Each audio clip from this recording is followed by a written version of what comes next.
New year की शुरुआत और इस साल के एंड तक कुछ दिनों का जो समय है, क्या उसी में अधूरे कामों को देश के प्रधानमंत्री नरेंद्र मोदी पूरा करेंगे? अब क्या शेर के शिकार करने का समय आ चुका है? आज ये सवाल इसलिए उठा है क्योंकि वक्फ बोर्ड को लेकर कट्टरपंथी ताकतें और विरोधी नेता सरकार पर हमलावर है। इसी कोशिश में है कि जैसे तैसे वक्फ की बढ़ती दादागिरी को खत्म करने से बचाया जाए। लेकिन क्या मोदी के रहते ऐसा मुमकिन है?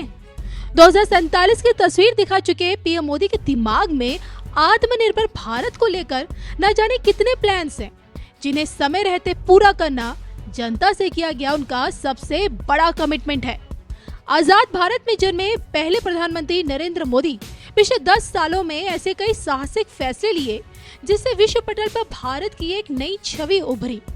जनधन योजना से लेकर नोटबंदी, make in India, digital India, surgical strike, article 370 और 35 से और नागरिकता संशोधन कानून।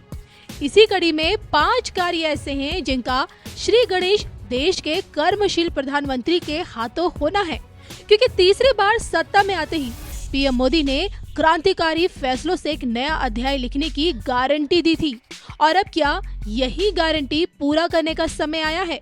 इसी को लेकर आध्यात्म की दुनिया से सनातनी भविष्यवक्ता स्वामी योगेश्वरानंद गिरी महाराज ने देश हित से जुड़ी कौन सी 5 बड़ी भविष्यवाणियां की हैं? देखिए सिर्फ और सिर्फ धर्म ज्ञान पर।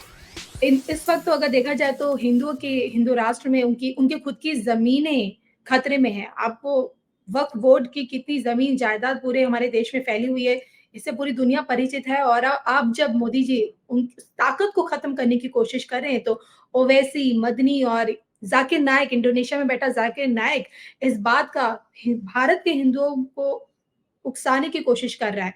बयान दे रहे हैं कि मुसलमानों की मस्जिदें और जमीनें छीन लेगी सरकार अगर वक्फ बोर्ड खत्म हो जाएगा। मैं आपसे जानना चाहती हूँ कि इन लोगों की मौजूदगी के बीच क्या पीएम मोदी वक्फ बोर्ड को मिटाने, जो एक नामुमकिन जैसी चीज मुझे लग रही है, क्या मुमकिन कर पाएंगे अपने इसी कार्यकाल में?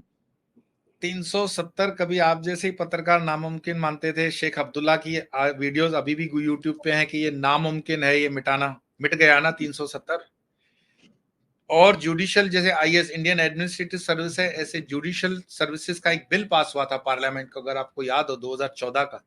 उस बिल को पार्लियामेंट ने पास किया था और सुप्रीम कोर्ट ने उसको निरस्त कर दिया, भाई हम नहीं मानते हैं, तो वो लागू नहीं हुआ।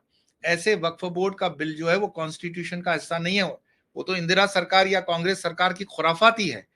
उस बिल को 1 मिनट नहीं लगेगा अगर पार्लियामेंट की कैबिनेट कह दे कि हम इसको निरस्त मानते हैं, तो वक्फ बोर्ड कोई बहुत बड़ी तोप नहीं है। और दूसरी बात, जिन 3 विभूतियों का आपने नाम लिया, उनमें से ओवैसी की मैं वीडियो देख रहा था, उनके मुंह से बहुत ही अच्छा राम जी ने बुलवा ही दिया आखिर कि 90% संपत्तियों के तो कागज ही नहीं है भाई उनके।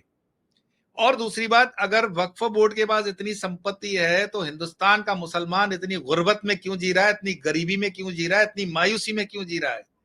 उनके पास कभी था ही नहीं, तुमने कब्जा मार रखा है भाई।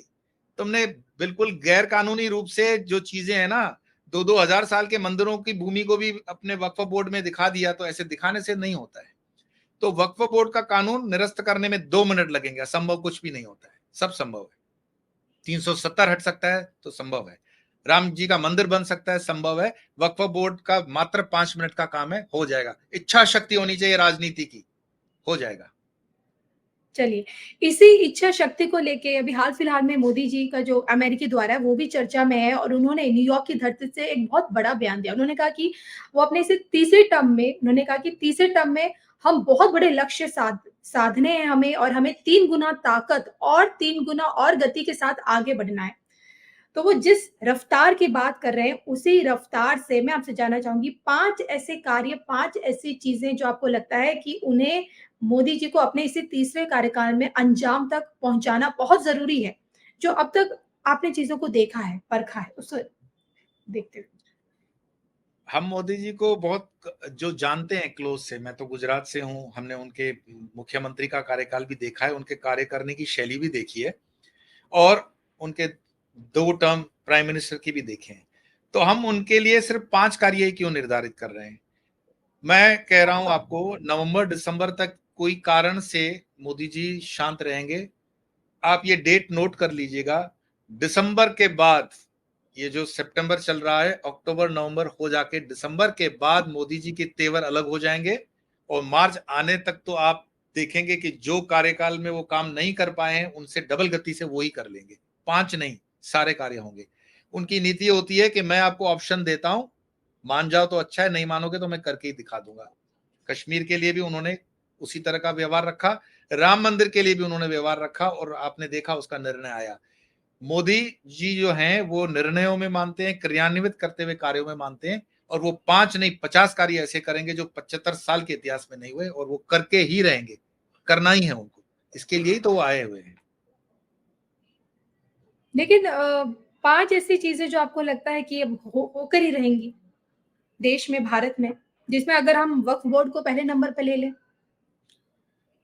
वक्फ बोर्ड का तो खैर ज्वाइंट पार्लियामेंट्री कमीशन है, बिल तो होना ही है, थोड़ा बहुत अमेंडमेंट के साथ एक ये हो जाएगा। वन इलेक्शन वन नेशन वाला हो जाना चाहिए, वो जी। काम भी हो जाएगा।